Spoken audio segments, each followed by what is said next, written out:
Assalamualaikum warahmatullahi wabarakatuh. Perkenalkan, saya Yasmina Bila Putri dan teman saya Niwayan Eka. Kami dari kelas 04 SAKP 006 kelompok 3. Di sini kami akan membahas materi pertemuan 3 tentang analisis perilaku biaya. Untuk materi pertemuan 3 dengan judul analisis perilaku biaya akan dijelaskan oleh saya sendiri. Untuk beberapa dari total biaya berdampak langsung pada perubahan bisnis, sementara yang lain relatif tidak berpengaruh. Oleh karena itu, manajemen dapat merencanakan aktivitas perusahaan secara bijak dan efektif untuk mengendalikan biaya. Yang pertama ada klasifikasi biaya. Biaya biasanya mengakibatkan segala jenis pengeluaran diklasifikasikan sebagai biaya tetap, biaya variabel, dan semi variabel. Yang pertama, biaya tetap. Biaya tetap didefinisikan sebagai biaya yang benar-benar konstan, sering dengan peningkatan atau penurunan aktivitas bisnis. Contohnya, pengeluaran bisnis mencakup hal-hal seperti pengawasan, depresiasi, sewa, asuransi properti, dan biasanya dianggap sebagai biaya tetap. Charter William K. 2015 menjelaskan bahwa jenis biaya tertentu diklasifikasikan sebagai biaya tetap hanya dalam sejumlah kegiatan yang disebut sebagai rentang relevan atau relevant range. Biaya tetap diskresioner atau biaya tetap terprogram yaitu biaya tetap menurut standar manajemen, sedangkan biaya tetap terikat adalah biaya yang harus dibayar dalam jangka panjang. Yang kedua ada biaya variabel.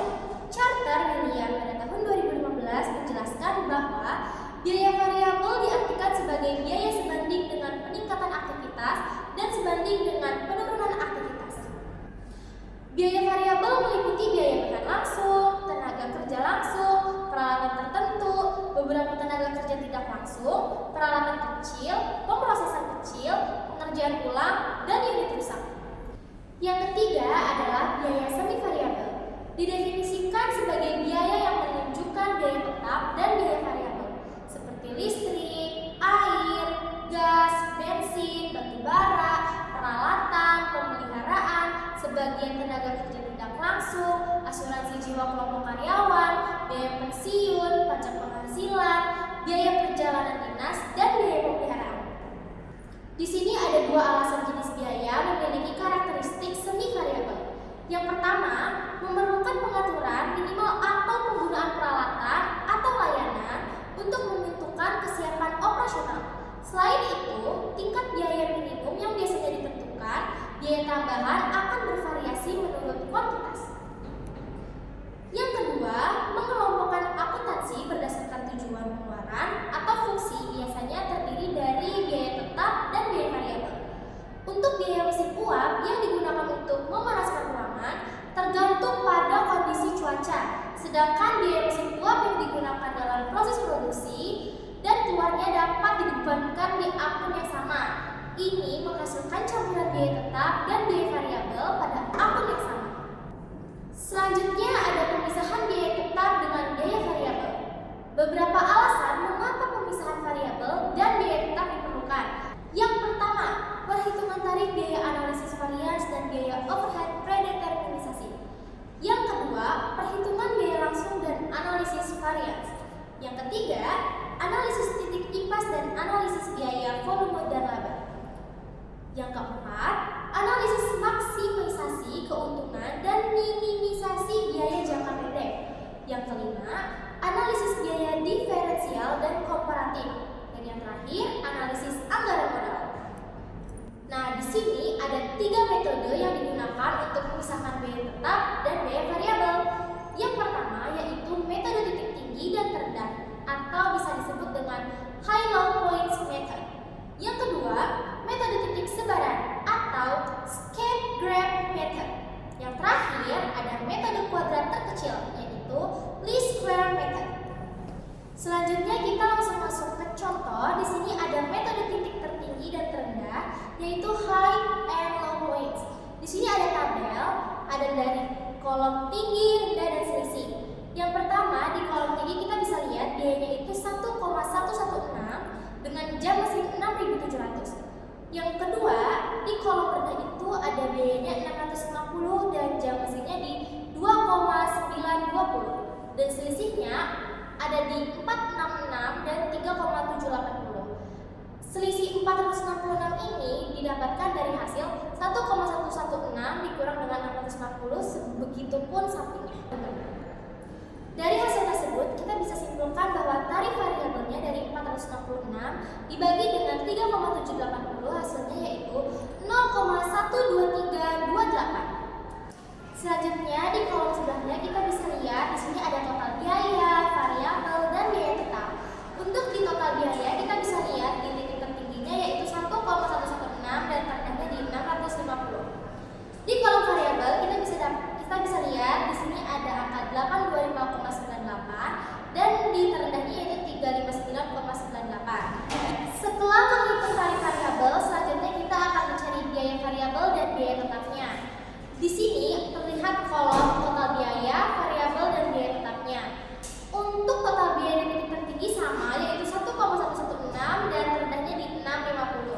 Untuk mencari biaya variabel, kita perlu tarif variabel yang sebelumnya yaitu 0,12328 dikali dengan jam mesin yang tertinggi yaitu 6.700, hasilnya 825,98. Selanjutnya untuk mencari biaya tetap, tarif variabel yang sebelumnya di 0,12328 dikali dengan jam mesin yang rendahnya yaitu 2,920. Hasilnya adalah 359,98. Hasil dari 1,116 dikurang dengan 825,98, hasilnya ada di biaya tetap yaitu 290,02. Begitupun yang di titik terendah, hasil dari 660 dikurang 359,98, hasilnya juga 290,02. Selanjutnya kita masuk ke metode skate graph. Di sini ada contoh soalnya.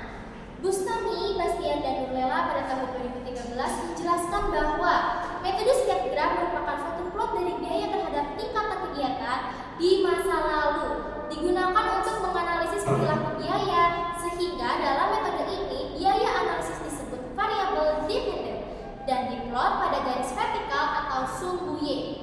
Rumusnya yaitu rata-rata biaya bulanan dikurang elemen tetap sama dengan rata-rata bulanan elemen variabel dari biaya. Contohnya, rata-rata biaya bulanannya 1010 dan elemen tetapnya itu 860. Dapat dihasilkan yaitu 160. Selanjutnya, hasilnya ini dikurang dengan rata-rata bulanan jam mesin. Rumusnya adalah rata-rata bulanan elemen variabel biaya dibagi dengan rata-rata bulanan jam mesin. Nanti hasilnya akan menjadi biaya variabel per jam mesin. Contohnya, kita udah dapat rata-rata bulanan elemen variabelnya dari biaya yaitu 160 dibagi dengan rata-rata bulanan jam mesinnya yaitu 5.782 jam. Hasilnya adalah 0,028 per jam mesin. Selanjutnya saya akan menjelaskan tentang tabel metode kuadrat kecil atau Lansweer. Ini dia tabelnya, jadi kita akan baca dari atas kanan ke kiri ya. Mulai dari bulan, pertama itu mulai dari bulan, kita lihat data dari bulan Januari sampai dengan Desember dulu yang ada di sini. Terus habis itu kita lihat yang kedua, kita lihat biaya listrik atau Y. Ini adalah biaya listrik dalam satuan rupiah yang tercatat tiap bulan. Misalnya itu kayak Januari nih, Januari itu 1.116 rupiah, Februarinya 1.072 rupiah, dan seterusnya. Ketiga, penyimpanan dari rata-rata biaya listrik atau Y dikurang 1.010. Ya, kita hitung selisih tiap biaya listrik terhadap rata-rata per bulan yaitu 1.010. Misalnya Januari 1.116.000 dikurang 1.010 sama dengan 106. Terus Februari 1.072 dikurang 1.110 sama dengan 62 dan seterusnya. Habis itu yang keempat kita ada jam mesin. Ya, untuk jam mesin ini adalah jumlah jam mesin beroperasi tiap bulan. Misalnya itu kayak Januari 6.700 jam, terus habis itu Februari ada 6.000 jam, terus seterusnya. Ya, terus yang kelima itu kita ada penyimpanan dari rata-rata jam mesin atau X dikurang 5.782 Ini tuh hitung selisih jam mesin tiap bulan terhadap rata-rata. Ya, terus rata-rata jam mesinnya itu kita 5.782 jam nih kan. Terus habis itu misalnya Januari 6.700 dikurang 5.782 sama dengan 918 jam. Selanjutnya Februari 6.040 dikurang 5.782 sama dengan 258 jam. Tabel selanjutnya kita ada penyimpanan jam mesin dikuadratkan atau X dikurang 5.782. Setiap penyimpanan jam mesin itu kita kuadratkan. Misalnya Januari ada 918 ya hasil yang tadi itu. 918 kuadrat sama dengan 842.724. Terus kalau misalnya yang Februarinya ada 258 kita kuadratkan, jadi 258 kuadrat.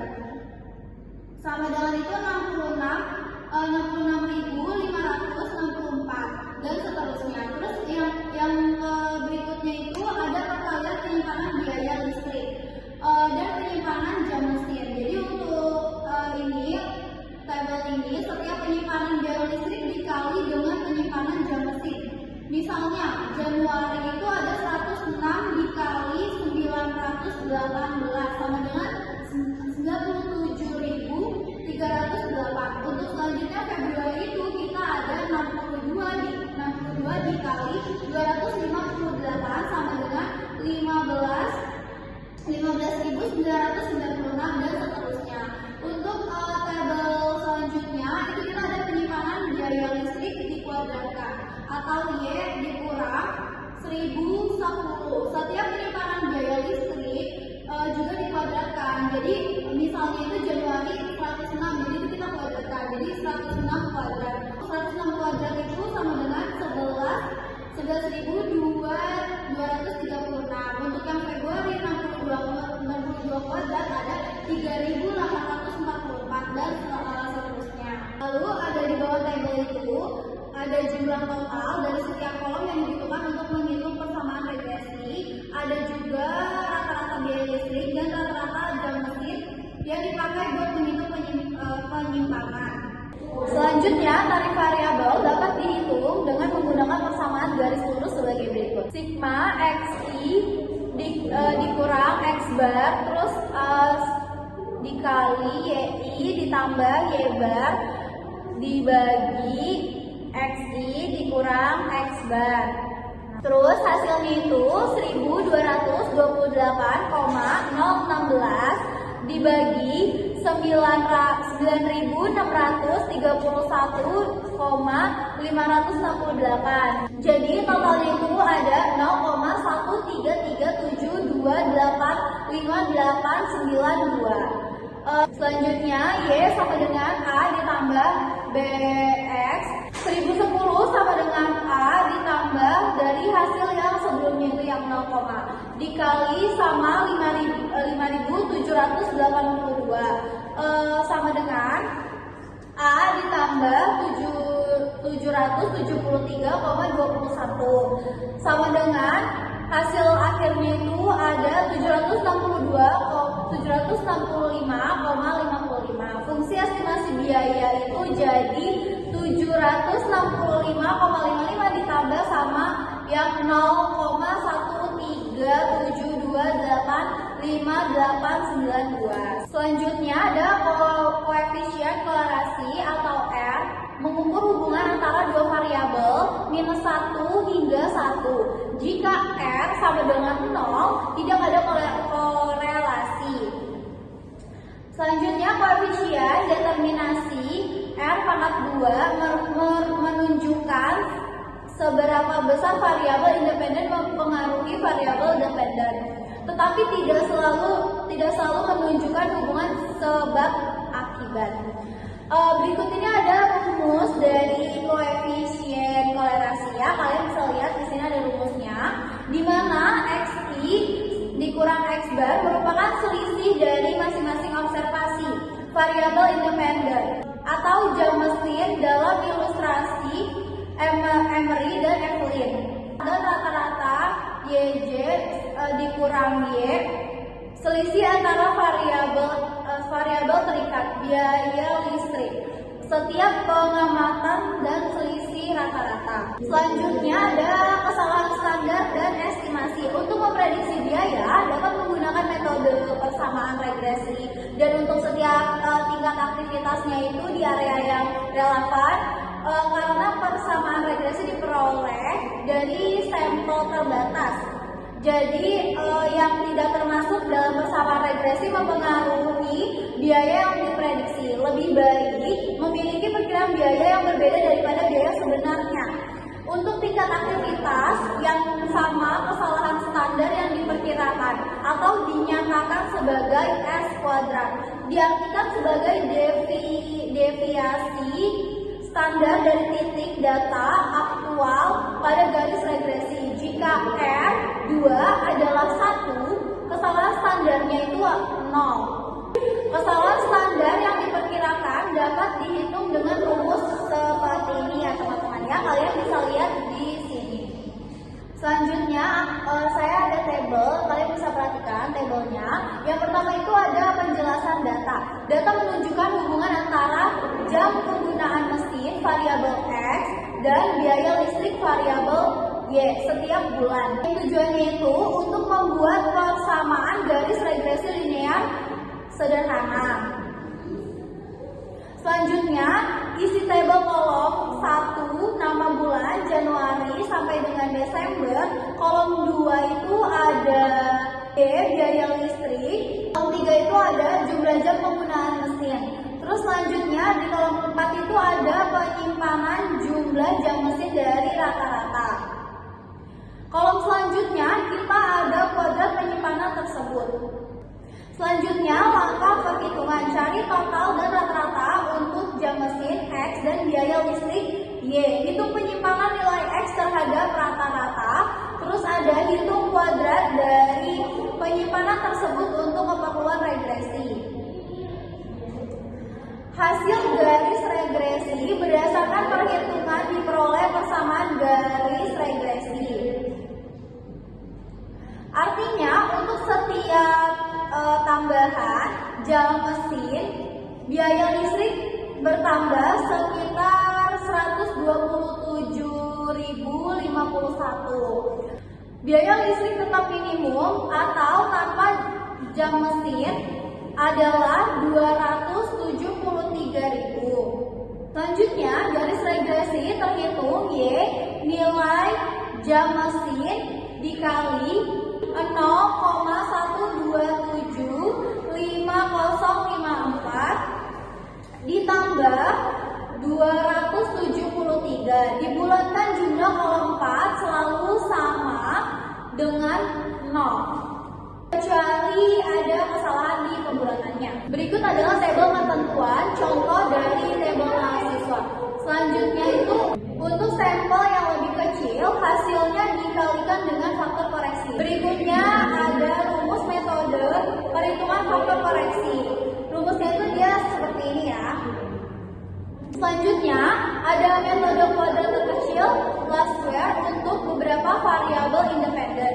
Analisis regresi berganda adalah pengembangan dari metode kuadrat terkecil yang digunakan untuk mengukur hubungan antara biaya dan beberapa variabel independen.